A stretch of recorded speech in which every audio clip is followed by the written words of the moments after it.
Allez, c'est parti pour un nouveau numéro de Valeurs Ajoutées sur Boursorama, soyez les bienvenus.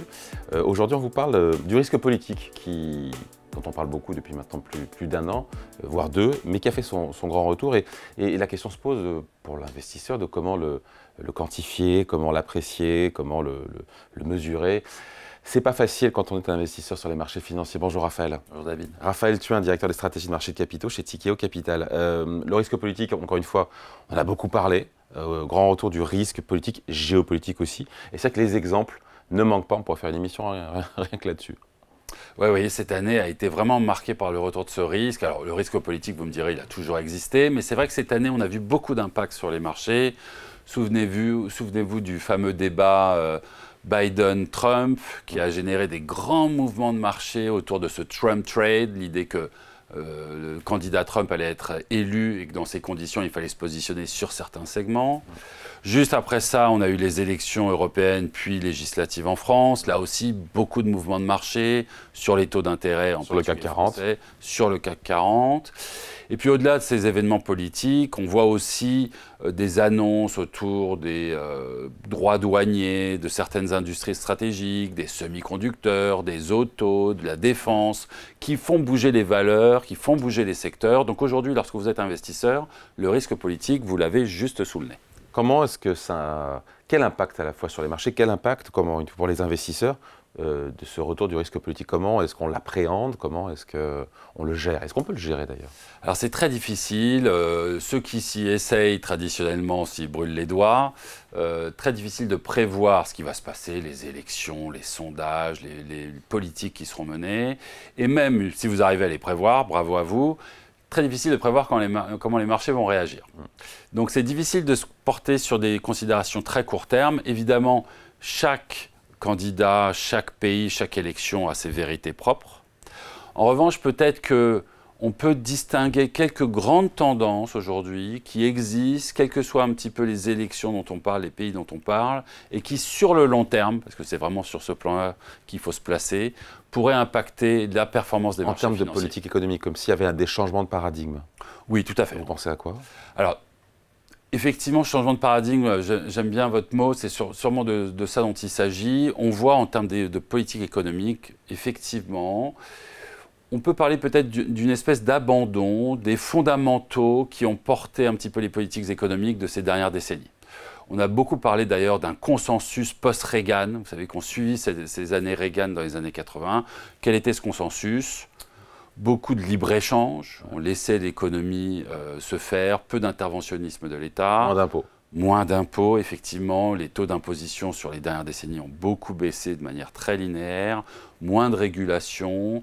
Ce genre de considérations qui ont, selon certains, permis à l'économie mondiale de grandir, grossir. Alors, en 40 ans, ça a duré 40 ans. Ça a duré 40 ans. Et lorsque vous regardez aujourd'hui les programmes des partis politiques en Europe, lorsque vous écoutez les débats sur les élections aux États-Unis, vous vous rendez compte que beaucoup des mesures qui sont discutées vont à l'encontre de ces fondamentaux économiques. On parlait de libre-échange. Aujourd'hui, le maître mot, c'est barrières douanières en Europe, aux États-Unis, vis-à-vis de la Chine et d'autres pays.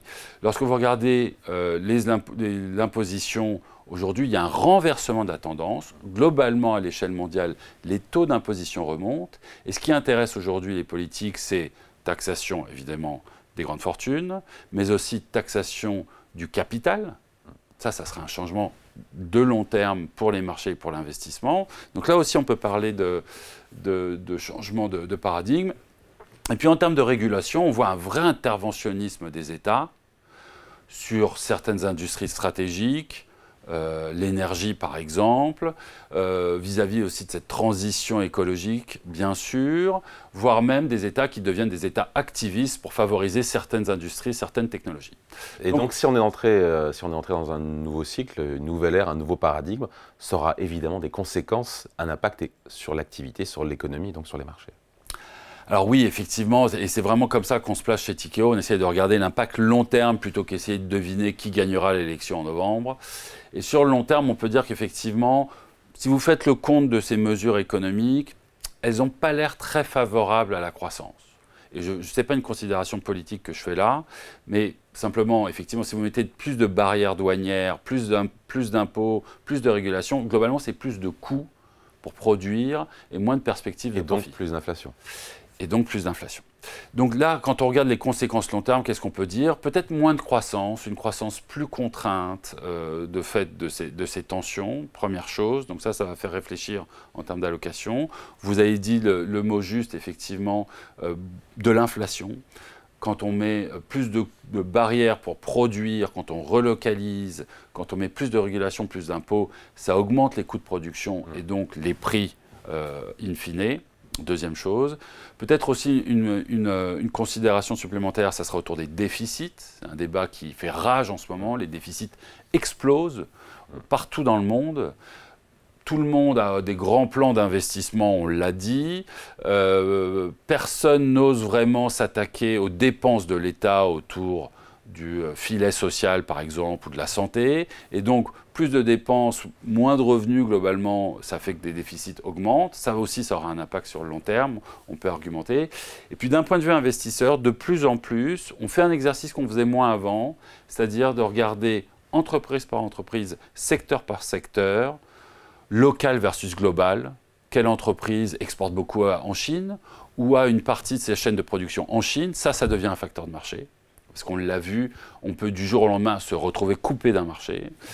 Aussi, industrie stratégique versus non stratégique. Les semi-conducteurs sont un bon exemple. Souvenez-vous d'ASML il y a quelques semaines qui perd 10% en bourse parce que tout d'un coup, il se pourrait qu'il y ait des contraintes vis-à-vis de ces exportations.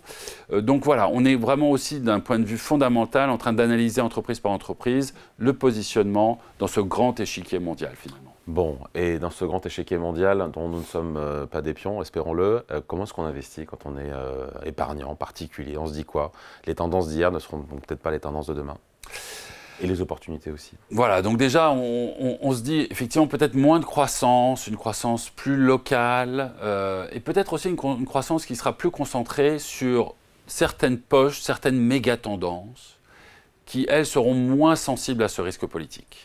Donc nous, c'est ça qu'on va regarder beaucoup, des méga-tendances, on en aime certaines, autour de la transition énergétique, évidemment, autour aussi de la souveraineté européenne, c'est quelque chose qu'on travaille beaucoup chez Tikehau, cette idée que l'Europe essaie de se réoutiller, de se rendre plus résiliente, plus autonome dans certaines industries stratégiques, la pharma, la défense, l'infrastructure, l'énergie. Bon, deuxième considération. Donc voilà, essayer de concentrer ces investissements sur ces entreprises qui seront capables de croître, quel que soit finalement le contexte politique. Donc ça, c'est une première considération. La deuxième considération, c'est autour des taux d'intérêt. Évidemment, parce que s'il y a plus d'inflation, ça veut dire mécaniquement, possiblement, des taux d'intérêt plus élevés. Donc les stratégies de portage qui consistent à avoir des obligations pour en toucher les coupons chaque année, ça reste attrayant. Ça l'est déjà aujourd'hui d'ailleurs. Absolument. Et ça, c'est notre conviction, David, c'est qu'effectivement, dans ce monde où les taux d'intérêt risquent de se maintenir à des niveaux élevés, avoir des stratégies qui vous permettent d'avoir du rendement, des coupons qui rentrent, un système d'accumulation de coupons avec moins de volatilité, ça peut faire un très bon fonds de portefeuille. Ouais.